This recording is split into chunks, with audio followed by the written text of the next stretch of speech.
Hello बच्चों, तो स्वागत है आप सभी को फिर से मेरा एक नए वीडियो में। और आज हम लोग देखने वाले हैं यहाँ पर आपके क्लास 10th के हिंदी के बच्चों। यहाँ पर आपका कल एग्जाम है और मैं आपको 20 आपको ऐसे 2 मार्क्स वाले प्रश्न दूंगा जो कि सीधा सीधा आपके बोर्ड एग्जाम में आएगा। और 5 बच्चों आपको निबंध देने वाला हूँ जो आपको कंफर्म आएगा ही आएगा बच्चों, वो भी दोनों सीटिंग में आएगा, दोनों ही सीटिंग में आएगा बच्चों। याद रखिएगा 10 मैंने यहाँ पर मैंने 5 लिखा है और इसी प्रकार से मैं आपको 20 प्रश्न को बताने वाला हूं। चलिए थोड़ा थोड़ा मैं एक्सप्लेन भी कर दूंगा। यहाँ पर देखिए फर्स्ट नंबर क्वेश्चन क्या है कि जाति प्रथा भारतीय समाज में श्रम विभाजन का स्वाभाविक रूप क्यों नहीं कही जा सकती है। और आपको ऐसा बिल्कुल भी लगना नहीं चाहिए कि यह प्रश्न ऐसे ही लिखा गया है, यह नहीं आएगा। मैं आपको कंफर्म बता रहा हूं कि इस 20 में से 10 जो प्रश्न आपके पूछे जाते हैं उसमें से 5 से 7 प्रश्न आएंगे ही आएंगे, क्योंकि आपको 5 ही बनाने होते हैं बच्चों। तो देखिए यहाँ पर जाति प्रथा भारतीय समाज में श्रम विभाजन का स्वाभाविक रूप क्यों नहीं कही जा सकती। तो इसलिए नहीं कही जा सकती क्योंकि यह जो है यह जन्म पर आधारित होता है, किसी कार्य और कार्य क्षेत्र और क्षमता पर आधारित नहीं होता है। इसमें किसी भी व्यक्ति को जन्म लेने से पहले ही यह स्वीकृत कर दिया जाता है, यह पहले से ही निर्धारित कर दिया जाता है कि वह कौन सा कार्य करेगा। इसीलिए जो है कोई भी व्यक्ति आर्थिक रूप से इसमें विकास नहीं कर सकता और इसीलिए स्वाभाविक रूप भी नहीं कहा जा सकता है बच्चों। यहाँ पर देखिए अगला नंबर क्वेश्चन कि कासु और मदन के बीच झगड़े का कारण क्या था। इस प्रसंग के द्वारा लेखक क्या दिखाना चाहते हैं। तो कासु और मदन जो है उसके बीच का कारण झगड़ा कारण था लट्टू का नचाना। मदन जो है वह लट्टू खेल रहा होता है और कासु जो है वह आकर कहता है कि मुझे भी लट्टू खेलना है, लेकिन मदन नहीं खिलाता है। उस दौरान कासु एक फैट जो है एक मुक्का मार देता है मदन को और उसी में वह गुस्सा आकर मदन जो है वह कासु के 2 दांत तोड़ देता है, जो कि विष का दांत होता है। और इस प्रसंग द्वारा लेखक जो है वह अमीरी और गरीबी के बीच के संघर्ष को बताना चाहते हैं, किस प्रकार महल वाले और झोपड़ी वाले की लड़ाई में हमेशा महल वाले ही जीतते हैं। आगे देखिए अगला नंबर क्वेश्चन कि धर्मों की दृष्टि से भारत का क्या महत्व है। तो लेखक मैक्स मूलर ने यह बताया है कि धर्मों की दृष्टि हमारा जो भारत है बच्चों उसमें सिख, ईसाई, हिंदू, मुस्लिम इस प्रकार तमाम तरीके के अनेक धर्म रहने वाले हैं और इस सभी के लिए भारत जो है बहुत अच्छा तरीका है, अच्छा देश है। इसीलिए सभी धर्मों की दृष्टि से भारत का महत्व जो है वह सबसे ऊपर बताया गया है। अगला नंबर प्रश्न देखिए कि बढ़ते नाखून द्वारा प्रकृति मनुष्य को क्या याद दिलाती है। तो यह हजारी प्रसाद द्विवेदी ने बच्चों यहाँ पर देखिए नाखून क्यों बढ़ते हैं चैप्टर में बताया है कि यह जो हमारा नाखून है हमारे पास वृत्ति को याद दिलाती है कि किस प्रकार जब हम आदि मानव थे तो उस वक्त हमारा सबसे बड़ा शस्त्र जो था वह हमारा नाखून ही था। और नाखून से ही हम लोग किसी को भी हम लोग भयभीत करते थे और किसी को भी मतलब हम लोग अपना कार्य करते थे। उसी प्रवृत्ति को, पशुता की प्रवृत्ति को हमें दिखलाना चाहते हैं और बोलते हैं कि यही चीज है जिससे तुमको भूलना नहीं चाहिए और नहीं भूलने देगा कि तुम पहले जो हो आदि मानव की तरह थे और पशु वृत्ति के थे। और अगला नंबर क्वेश्चन देखिए कि लेखक को क्या लगता है कि नौकर रखना बहुत जरूरी है। लेखक को आखिर क्यों लगता है कि नौकर रखना जरूरी है। यह बहादुर चैप्टर से आया है जिसके लेखक अमरकांत है और उनकी पत्नी निर्मला थी, याद रखिएगा, जो कि निर्मला दिन भर काम करती थी और बच्चों लेखक को कोसते भी रहती थी कि हमारे सभी रिश्तेदारों के पास नौकर है लेकिन हमारे पास ही नौकर नहीं है। इसीलिए लेखक सोचते हैं कि एक नौकर को ला दिया जाए और वह बहादुर को लेकर आते हैं बच्चों, याद रखिएगा, अपनी पत्नी के लिए और अपने थोड़ा सा रिश्तेदारों के पास भी था उसको दिखाने के लिए भी बच्चों। तो याद रखिए और चलते हैं आगे के प्रश्न को भी मैं। अब देखिए आगे के प्रश्न सभी देखिए। यहाँ पर 6ठा नंबर प्रश्न क्या है कि बिरजू महाराज अपना सबसे बड़ा जज किसे मानते थे। तो पंडित बिरजू महाराज जी जो है वो अपना सबसे बड़ा जज मानते थे अपनी अम्मा यानी कि माता जी को, याद रखिएगा। वह उन्हीं से हमेशा पूछते रहते थे कि क्या मैं अपनी पिताश्री के तरह नाच रहा हूँ या फिर नहीं नाच रहा हूँ। इस प्रकार से वह हमेशा पूछते रहते थे। देखिए अगला नंबर प्रश्न कि मछली को लेकर बच्चों की क्या अभिलाषा थी।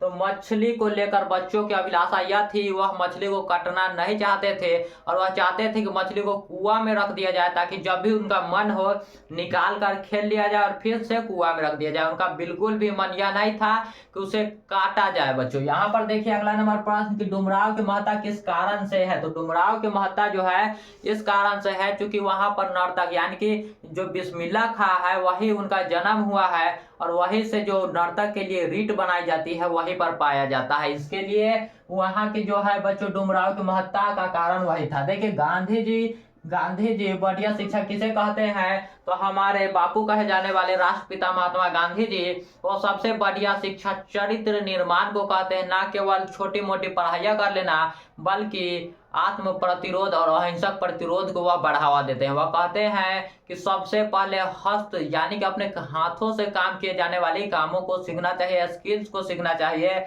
और अपने चरित्रों का निर्माण करना चाहिए। देखिए यहाँ पर कि वाणी कब विष के समान हो जाती है, तो वाणी जो है जब राम नाम का जाप नहीं करता है कोई व्यक्ति तब उसका वाणी जो है वह विष के समान हो जाती है। कवि प्रेम मार्ग को अति सुलभ क्यों कहता है, तो कवि जो है वह प्रेम मार्ग को बिल्कुल सरल तरीके से देखता है और बिल्कुल सरल चीजों को दर्शाता है। वह कहते हैं कि प्रेम जो है बिल्कुल सरल है और उसके लिए किसी भी चीज की आवश्यकता नहीं है। कवि को भारत में भारतीयता क्यों नहीं दिखाई पड़ती, क्योंकि कवि को अब लगता है कि हमारे भारत से भारतीयता खत्म हो रही है, अब सभी लोग विदेशी चीजों को अपना रहे हैं, भारत अपनी संस्कृति को धीरे धीरे खो चुका है और खो रहा है। धीरे धीरे अगर इस संस्कृति को ना बचाया जाए तो पूरा भारत जो है अपने भारतीयता को खो देगा और इसमें बिल्कुल भी जो है देर नहीं होगा। इस प्रकार से बताते हैं। चलिए अगला नंबर प्रश्न देखते हैं। 12 प्रश्न यहाँ पर हो चुके हैं। ज्यादा से ज्यादा आपके यह 15 मिनट का वीडियो होने वाला है, लेकिन यह 15 मिनट का वीडियो जो है आपके लिए बहुत महत्वपूर्ण होने। अब देखिए अब आगे का क्वेश्चन सब देखिए। 13वां नंबर प्रश्न क्या है कि भारत माता अपने ही घर में प्रवासिनी क्यों बनी हुई थी। तो भारत माता यानी कि जब वह गुलाम थी तब होता क्या है कि अब गुलामी के बाद जो है लोग बहुत गरीब हो गए। गरीब होने के कारण जो है अब उन्हें उसको लगता है कि अपने ही घरों में हम प्रवासिनी है यानी कि अलग का महसूस हो रहा है। उसी प्रकार देखिए अगला नंबर प्रश्न कि कवि की दृष्टि में आज के भारत होगा क्या होगा बच्चों, आज के भारत, आज के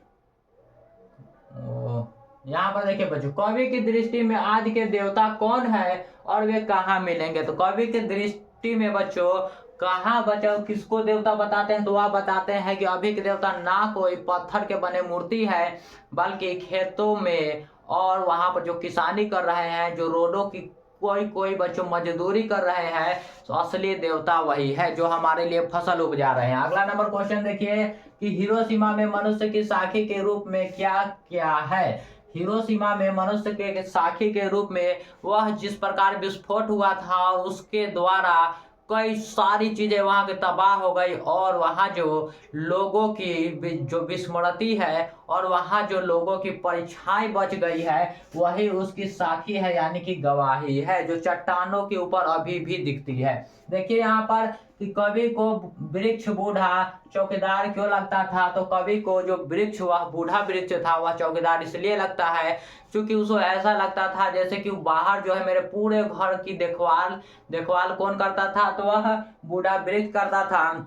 उसके पैर के जो ऊपर के छाल थे उसको लगता था जैसे वह वर्दी हो और उसका जो टहनी था उसको लगता था जैसे कोई राइफल तना हुआ हो और उसके पूरे घरों की सुरक्षा करता था, इसलिए चौकीदार जो है वह लगता था बूढ़ा वृक्ष। मंगम्मा का अपने बहू के साथ किस बात को लेकर विवाद था, तो मंगम्मा अपनी बहू यानी कि नजम्मा से इसलिए विवाद हो गया क्योंकि नजम्मा जो है वह अपने पुत्र को मारती है और अपने पोते के प्रेम में मंगम्मा जो है वह उसे डांटती है, फिर भी जो है मंगम्मा की जो बहू है वह नहीं मानती, तो उसके बाद जो है मंगम्मा का उसके साथ विरोध हो जाता है और वह दोनों ही अलग अलग रहने लगती है।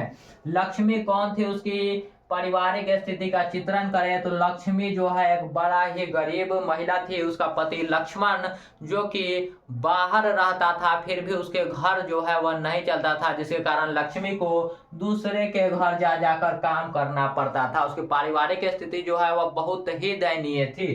देखिए यहाँ पर कि पपापती कौन थी और वह शहर क्यों लाई गई थी, तो पपापती जो है पपापती एक लड़की होती है जिसको मेनिंजाइटिस होता है। मेनिंजाइटिस यानी कि बहुत तेज बुखार होता है, इसके लिए उसको मदुरै यानी कि बहुत जो बड़ा शहर था वहां पर बड़े शहर में लेकर जाया जाता है इलाज के लिए। देखिए अगला नंबर प्रश्न कि सीता अपने ही घर में घुटन क्यों महसूस करती है। क्योंकि सीता के 3 बेटे थे और तीनों ने ही ऐसा नियम लगाया कि जैसे अपनी माँ को 1 महीने ये रखेगा, 1 महीने ये रखेगा और 1 महीने ये रखेगा, और 50-50 रुपए इस प्रकार से देगा महीने के अलग से। तो इस प्रकार से जब कोई भी व्यक्ति हो तो उसको, जब उनकी माता जी थी, कौन, सीता जी बच्चों, सीता जो है उनकी माता जी थी, इसके लिए उनको अपने ही घर में घुटन महसूस होता है कि अपने ही घरों में मुझे बांट दिया गया है।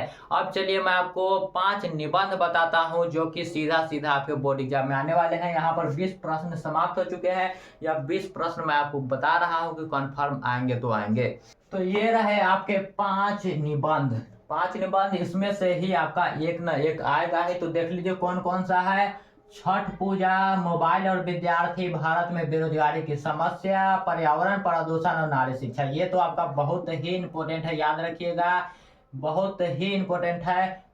इसमें से जितने भी है, पांचों में से एक तो आपका कंफर्म आएगा ही, पांचों में से एक। इस पांचों को अगर आप पूरा कर लेते हैं तो आपका एक निबंध भी जो है आपका पूरा कंप्लीट हो जाता है। और अगर आप चाहते हैं कि आगे मैं आपके 5 मार्क्स वाले प्रश्न, 5 मार्क्स वाले प्रश्न भी लाऊं, तो एक बार आप लोग कमेंट कीजिएगा, आपका वीडियो जो है वह तुरंत आपके सामने हाजिर हो जाएगा।